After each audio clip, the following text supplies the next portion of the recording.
ಸ್ನೇಹಿತರೆ, ಶುಕ್ರವಾರ ನಮ್ಮ ರಾಜ್ಯದ ಮುಖ್ಯಮಂತ್ರಿಗಳಾದಂತಹ ಶ್ರೀ ಸಿದ್ದರಾಮಯ್ಯನವರು ಅವರ 17ನೇ ಬಜೆಟ್ ಅನ್ನು ನಮ್ಮ ಮುಂದೆ ಪ್ರೆಸೆಂಟ್ ಮಾಡಿದ್ದಾರೆ.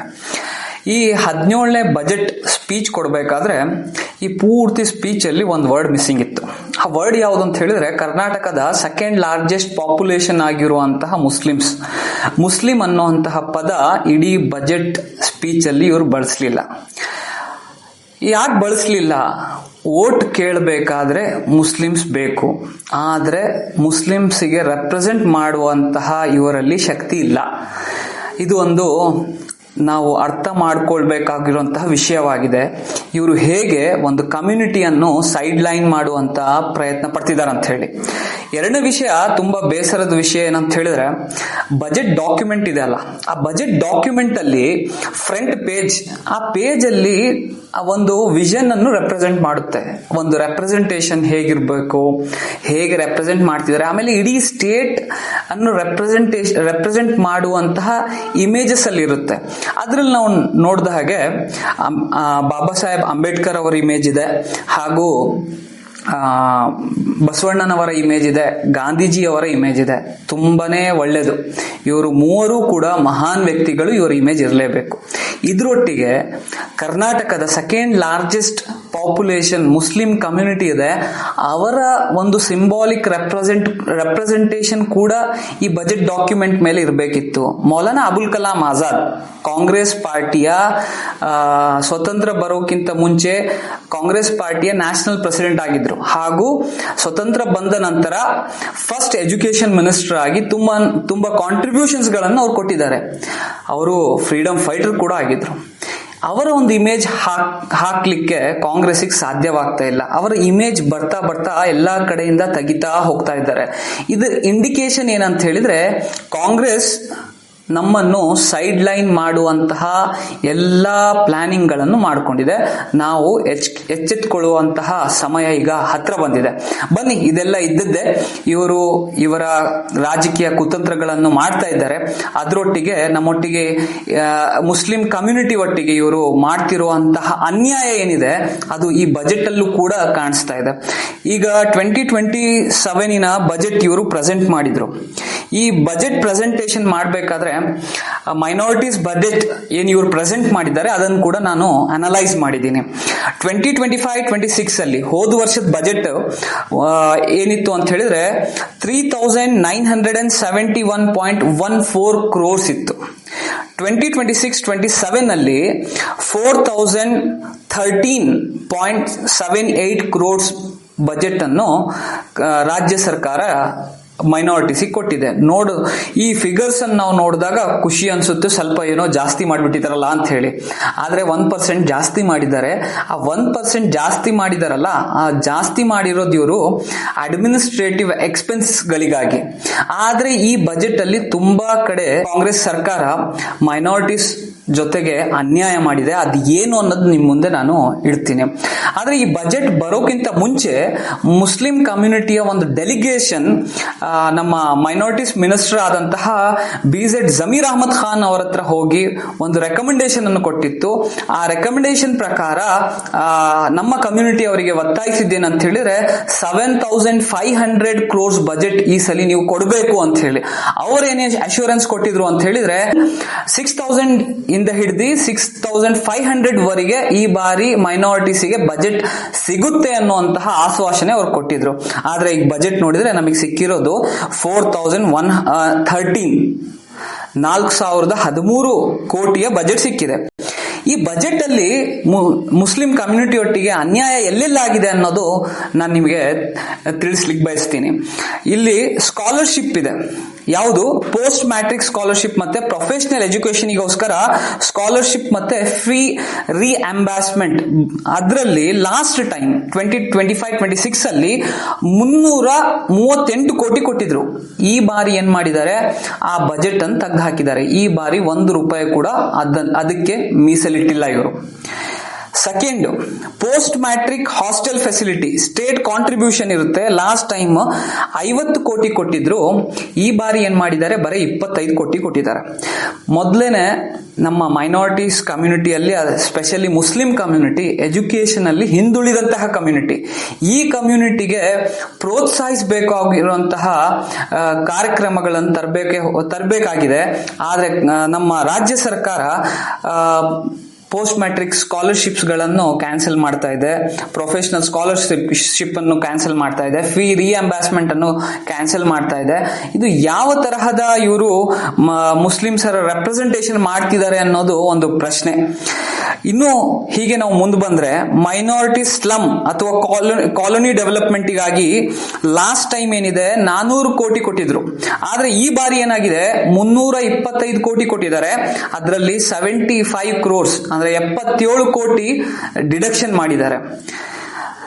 Last time CM special development programme minority urban infrastructure ಏನಿದೆ ಅದನ್ನು ಡೆವಲಪ್ ಮಾಡೋದಕ್ಕೋಸ್ಕರ 724.26 ಕೋಟಿ ಲಾಸ್ಟ್ ಟೈಮ್ ಮೀಸಲಿಟ್ಟಿದ್ರು.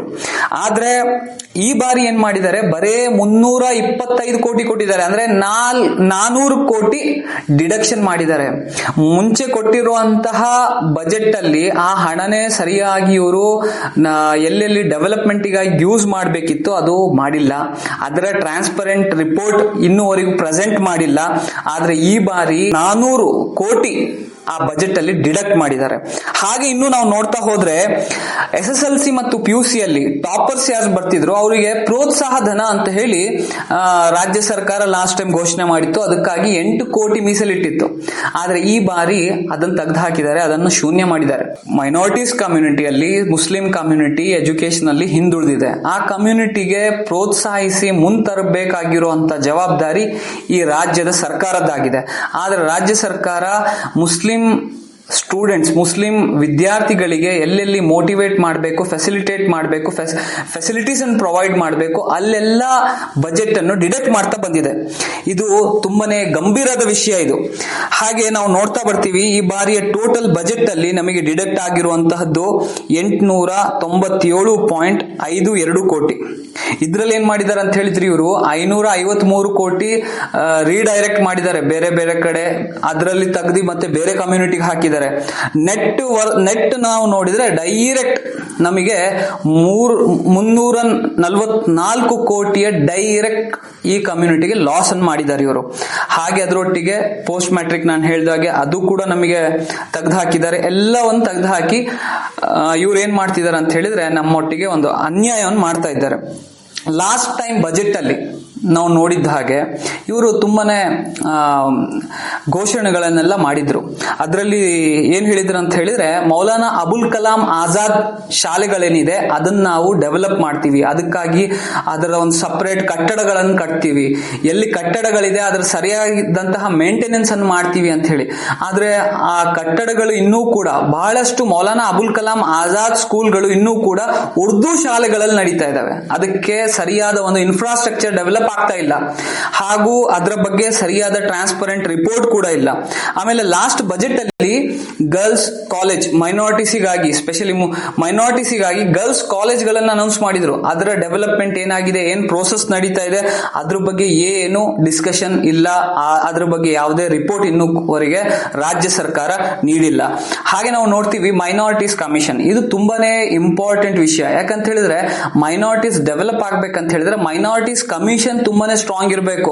ಅವರು ಸ್ಟಡಿ ಮಾಡಿ ಏನೆಲ್ಲ ಡೇಟಾ ತರ್ತಾರೆ, ಆ ಡೇಟಾದ ಅದನ್ನು ಇಟ್ಕೊಂಡು ಆ ಡೇಟಾದ ಅನಾಲಿಸಿಸ್ ಮೇಲೆ ಮೈನಾರಿಟೀಸ್ ಬಜೆಟ್ ಹಾಗೂ ಮೈನಾರಿಟೀಸ್ ಡೆವಲಪ್ಮೆಂಟ್ ಪ್ರೋಗ್ರಾಮ್ ಗಳನ್ನು ಹಾಕೊಂತಾರೆ. ಅಲ್ಲಿ ನಾವು ನೋಡಿದ್ರೆ ಮೈನಾರಿಟೀಸ್ ಕಮಿಷನ್ಗೆ ಎಷ್ಟು ವೀಕ್ ಮಾಡ್ಲಿಕ್ಕೆ ಸಾಧ್ಯನೋ ಅಷ್ಟು ವೀಕ್ ಮಾಡುವಂತ ಪ್ರಯತ್ನ ಖುದ್ದು ರಾಜ್ಯ ಸರ್ಕಾರ ಮಾಡ್ತಾ ಇದೆ. ಯಾಕಂತ ಹೇಳಿದ್ರೆ ತುಂಬಾನೇ ಲೋ ಬಜೆಟ್ ಅದಕ್ಕೆ ಕೊಟ್ಟಿದೆ. ಆ ಬಜೆಟ್ ಇಂದ ಏನು ಮಾಡಕ್ ಸಾಧ್ಯ ಆಗಬಾರ್ದು, ಇವರು ಮುಂದುವರಿಬಾರ್ದು ಅನ್ನುವಂತಹ ಇವರ ಒಂದು ಪ್ರೋಗ್ರಾಮ್ ಆಗಿದೆ. ಇದೇ ತರ ನಾವು ನೋಡ್ತೀವಿ ಇಡೀ ಬಜೆಟ್ ಅಲ್ಲಿ ಮೈನಾರಿಟೀಸಿಗಾಗಿ ಯಾವುದೇ ಸ್ಕಿಲ್ ಡೆವಲಪ್ಮೆಂಟ್ ಪ್ರೋಗ್ರಾಮ್ ಇಲ್ಲ.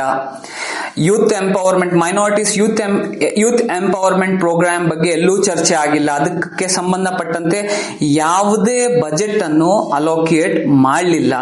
ಇದು ತುಂಬಾನೇ ಒಂದು ಗಂಭೀರದ ವಿಷಯ. ಹೀಗೆ ಆಗ್ತಾ ಹೋದ್ರೆ ಮೈನಾರಿಟೀಸ್ ಕಮ್ಯುನಿಟಿಯಲ್ಲಿ, ಸ್ಪೆಷಲಿ ಮುಸ್ಲಿಂ ಕಮ್ಯುನಿಟಿ, ಈ ಮೇನ್ ಸ್ಟ್ರೀಮ್ ಇಂದ ಸೈಡ್ ಲೈನ್ ಆಗ್ಲಿಕ್ಕೆ ಕಾರಣ ಈ ಕಾಂಗ್ರೆಸ್ ಸರ್ಕಾರನೇ ಅಂತ ನಾನು ಹೇಳಲಿಕ್ಕೆ ಬಯಸ್ತೀನಿ. ಹೀಗೆ ನಾವು ನೋಡಿದ್ರೆ ಬಹಳಷ್ಟು ವಿಷಯಗಳಿವೆ. ಇದರಲ್ಲಿ ತುಂಬಾನೇ ಗಂಭೀರವಾದಂತಹ ವಿಷಯಗಳನ್ನು ನಾನು ನಿಮ್ಮ ಮುಂದೆ ಇಟ್ಟಿದ್ದೇನೆ. ನಮ್ಮ ಈಗ ರಾಜ್ಯ ಸರ್ಕಾರಕ್ಕೆ ನಾವು ಹೇಳೋದೇನಂತ ಹೇಳಿದ್ರೆ, ಏನು ನೀವು ಪ್ರೊಫೆಷನಲ್ಸ್ ಮತ್ತೆ ಪೋಸ್ಟ್ ಮ್ಯಾಟ್ರಿಕ್ ಸ್ಕಾಲರ್ಶಿಪ್ಸ್ ಗಳನ್ನು ತೆಗೆದಿದ್ದೀರಾ, ಅದನ್ನು ರೀಸ್ಟೋರ್ ಮಾಡಿ. ಪೋಸ್ಟ್ ಮ್ಯಾಟ್ರಿಕ್ ಹಾಸ್ಟೆಲ್ಸ್ ಗಳಿಗೆ ಇನ್ನೂ ಕೂಡ ಜಾಸ್ತಿ ನೀವು ಬಜೆಟ್ ಅನ್ನು ಅಲೋಕೇಟ್ ಮಾಡಬೇಕು. ಹಾಗೂ ಸ್ಲಮ್ ಡೆವಲಪ್ಮೆಂಟ್ ಅಲ್ಲಿ ನಮಗೇನು ಡಿಡಕ್ಟ್ ಮಾಡಿದ್ದೀರಾ ಅದರಲ್ಲೂ ಕೂಡ ಡೆವಲಪ್ ಮಾಡಿ. ಸಿಎಂ ಸ್ಪೆಷಲ್ ಡೆವಲಪ್ಮೆಂಟ್ ಪ್ರೋಗ್ರಾಮ್ ಏನಿದೆ ಅದರಲ್ಲಿ 400 ಕೋಟಿ ನೀವು ಡಿಡಕ್ಟ್ ಮಾಡಿದ್ದೀರಾ, ಅದನ್ನು ಕೂಡ ಇನ್ಕ್ರೀಸ್ ಮಾಡಿ. ಅದರೊಟ್ಟಿಗೆ ನಮ್ಮ ಡಿಮ್ಯಾಂಡ್ ಏನಂತ ಹೇಳಿದ್ರೆ, ಮೈನಾರಿಟೀಸ್ ಕಮಿಷನ್ಗೆ ನೀವು ಅಟ್ಲೀಸ್ಟ್ 20 crore ಬಜೆಟ್ ಕೊಡಬೇಕು. ಆ ಬಜೆಟ್ ಕೊಟ್ರೆ ಅಷ್ಟೇನೆ ಸಾಧ್ಯವಾಗೋದು. ಸರಿಯಾಗಿ ವರ್ಕ್ ಮಾಡಿ ಒಂದು ಡೆವಲಪ್ಮೆಂಟ್ ಪ್ರೋಗ್ರಾಮ್ ಅನ್ನು ಚಾಕ್ಔಟ್ ಮಾಡಲಿಕ್ಕೆ ಸಾಧ್ಯವಾಗುತ್ತೆ. ನಾನು ಈ ಸರ್ಕಾರವನ್ನು ಈ ಎಲ್ಲ ಡಿಮ್ಯಾಂಡ್ಸ್ ಅನ್ನು ಆದಷ್ಟು ಬೇಗ ಪೂರೈಸಿ ಅಂತ ಹೇಳಲಿಕ್ಕೆ ಇಷ್ಟಪಡ್ತೇನೆ. ಹಾಗೂ ಈ ಒಂದು ಬಜೆಟ್ ಅಲ್ಲಿ ಒಂದು ಗೇಮ್ ಆಡಿದ್ದಾರೆ ಇವರು. ಆ ಗೇಮ್ ಏನಂತ ಹೇಳಿದ್ರೆ, ನಮ್ಮ ದಾವಣಗೆರೆ ಸೌತ್ ಅಲ್ಲಿ ಈಗ ಬೈ ಎಲೆಕ್ಷನ್ ಆಗೋದಿದೆ. ಈ ಬೈ ಎಲೆಕ್ಷನ್ಗೋಸ್ಕರ 100 ಕೋಟಿ ಅಂತ ಇಟ್ಟಿದ್ದಾರೆ. ಅದ್ರಲ್ಲಿ ಏನು ಹೇಳಿದ್ದಾರೆ, 100 ಕೋಟಿಯಲ್ಲಿ ಮೈನಾರಿಟೀಸ್ ಹಾಗೂ SC/ST ಎಲ್ಲೆಲ್ಲಿದ್ದಾರೆ ಅವರಿಗೆ ಅವರ ಡೆವಲಪ್ಮೆಂಟ್, ಅವರ ಏರಿಯಾಗಳನ್ನು ಡೆವಲಪ್ಮೆಂಟ್ ಮಾಡೋದಕ್ಕೋಸ್ಕರ ಇದನ್ನು ನಾವು ಕೊಡ್ತಾ ಇದ್ದೀವಿ ಅಂತ ಹೇಳಿ. ಈ 100 ಕೋಟಿ ಬಜೆಟ್ ನಮಗೆ ಸಾಕಾಗುತ್ತಾ? ಬರೇ ಮೈನಾರಿಟೀಸ್ ಮತ್ತು SC/ST ಅಂತ ಹೇಳಿ ಇವರ ವೋಟ್ ಅನ್ನು ಸೆಳೆಯಲಿಕ್ಕಾಗಿ ಈ ಬಜೆಟ್ ಅನ್ನು ಇಟ್ಟಿದ್ದಾರೆ. ಈ ಬಜೆಟ್ ನಿಜವಾದ ಬಜೆಟ್ ಅಲ್ಲ, ಬದಲಿಗೆ ಇದೊಂದು ರಾಜ್ಯ ಸರ್ಕಾರದಿಂದ ಮುಸ್ಲಿಂ ಕಮ್ಯುನಿಟಿ ಹಾಗೂ ದಲಿತ ಸಮುದಾಯಕ್ಕೆ ಕೊಟ್ಟಂತಹ ಒಂದು ಲಾಲಿಪಾಪ್.